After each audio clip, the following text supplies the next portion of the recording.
சுவாமி விவேகானந்தரின் பொன்மொழிகள். முதலில் நமது இளைஞர்கள் வலிமை பெற்றவர்களாக வேண்டும்.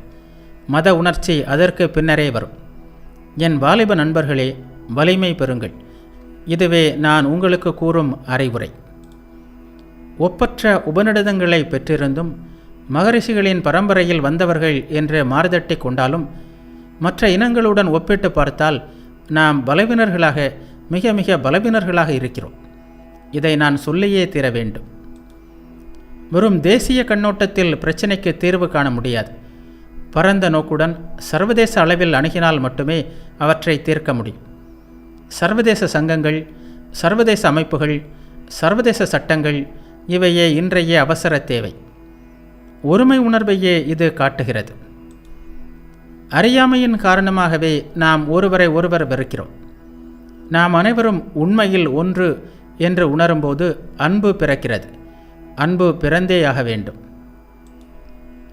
எல்லா துன்பங்களுக்கும் காரணம் அறியாமையே என்று நமது உபநிடதங்கள் கூறுகின்றன. சமுதாயமாகட்டும், ஆன்மீகமாகட்டும் அல்லது மற்ற எந்த துறையாகட்டும், இது முற்றிலும் உண்மை. உபநிடதங்களிலிருந்து பெறுவதற்காக உலகம் காத்திருக்கின்ற பெரிய கருத்து பிரபஞ்சம் முழுவதிலும் ஓர் ஒருமை நிலவுகிறது என்னும் உண்மையாகும். நாடுகளை பிரித்திருக்கின்ற எல்லைகள் விரைவாக மறைந்து கொண்டிருக்கின்றன. உலகத்திலேயே உபநிடதம் மட்டும்தான் சுதந்திரம் குறித்து பேசுகிறது. இயற்கையின் தலைகளிலிருந்து சுதந்திரம் பெறுங்கள், பலவீனத்திலிருந்து விடுதலை அடையுங்கள். இந்த சுதந்திரம் ஏற்கனவே உங்களிடம் இருக்கிறது என்பதையும் அது காண்பிக்கிறது.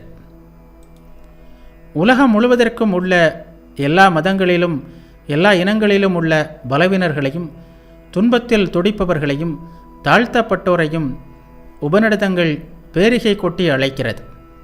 சொந்த காலில் எழுந்து நின்று சுதந்திரம் பெறுமாறு பறைசாற்றுகின்றன.